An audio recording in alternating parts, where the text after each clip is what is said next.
Hello, everybody, and welcome to New Consciousness Review.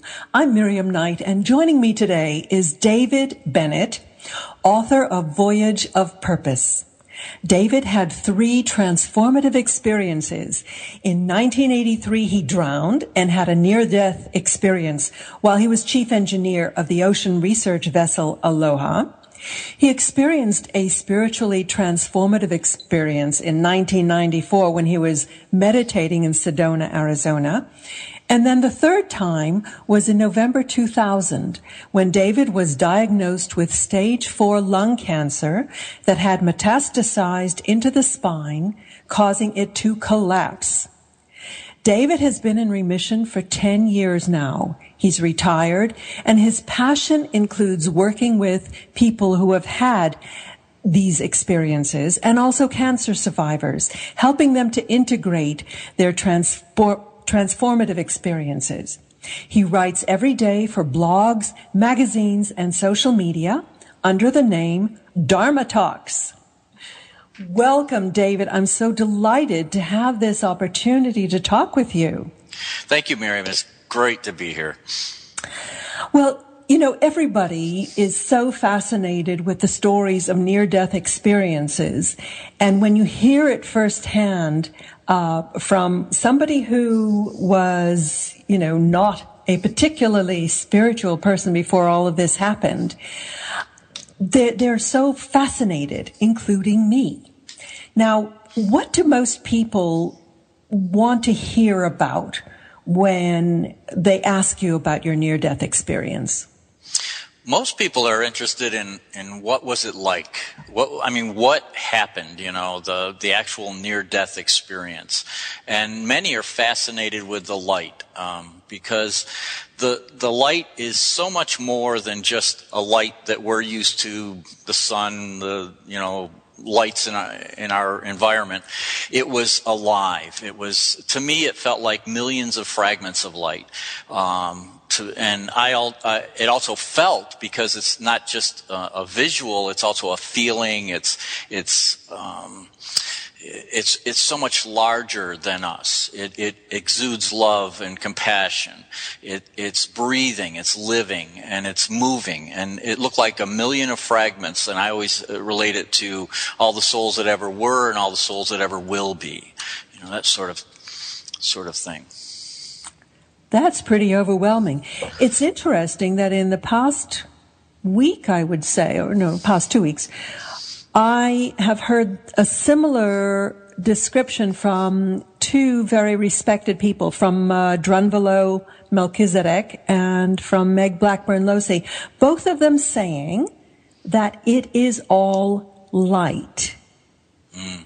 It is all light. And all love as well. The love is so overpowering. I think that's what makes the experience so transformative. When you come back to life, you have to learn how to live with this experience. But that love is what transforms you, because you've experienced something that is otherworldly. And now you're trying to incorporate that into your life, trying to integrate that into your life. And you try to exude that same level of love, which is very difficult because we're human, we're fallible, that's just the way life is. But you strive all of your life ever since any type of spiritually transformative experience. And you don't have to die to have one of these experiences. You can have a spiritually transformative experience or just transformative experience, and it can change the way you live your life. Well, I see so many books by people who have had either great traumas in their life, deep despair, abusive childhoods, NDEs. They seem to push people into an altered state where they start to communicate with spirit. Why do you think it takes that intensity of experience to push somebody over the edge? Well, when you think about it, Miriam, when do we reach out for spirit? It's when we're suffering. It's when we're many times at our lowest low, or when we are challenged, when we're challenged to that point, to that certain point. And I believe that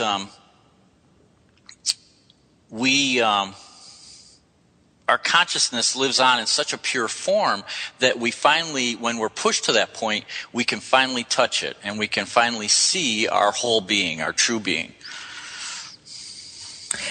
You had some fascinating insights when you were in that light about how it all works. I mean, you know, like, did you see God, and were your relatives waiting for you?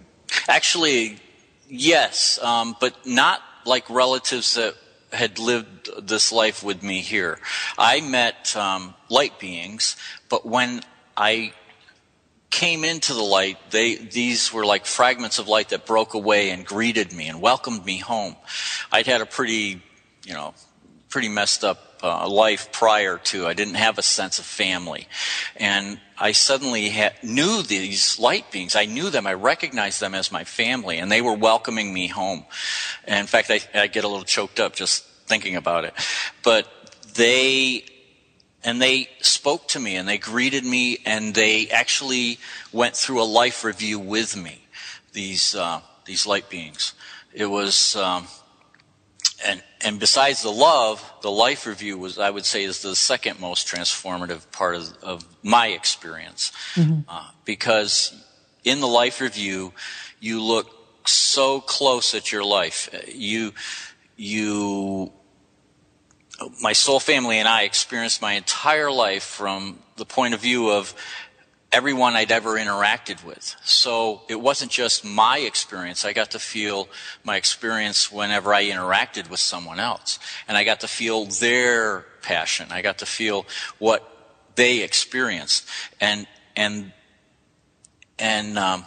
you get to feel their pain, their joy, and this creates these cascading ripples of after effects and thoughts and actions. And you learn how your actions affect others and your future. So you get to see a much bigger picture. And our consciousness is so connected with the light that we have, it's expanded. It's not like the restrictions that we have with our mental faculties here in a physical body. Mm-hmm. And you said it's all done from a position of non-judgment, that it's not like you're being weighed in the balance and found wanting. No. In fact, in my experience, because I was a pretty brash young man prior to my near-death experience, and I had to relive some of the harsher things I'd done in life, and I actually was ashamed that my soul family here had to experience this with me, because they were experiencing it right along with me. But they didn't judge it at all. They were supporting me throughout the whole thing. But on the other side, when I did something with loving intention, that, I believe, created some of the biggest ripples in this life review, was when I would do something without looking for reward or anything like that, but just with loving intention. Those created some of the biggest ripples in the near-death experience. When you say ripples, what do you mean by that?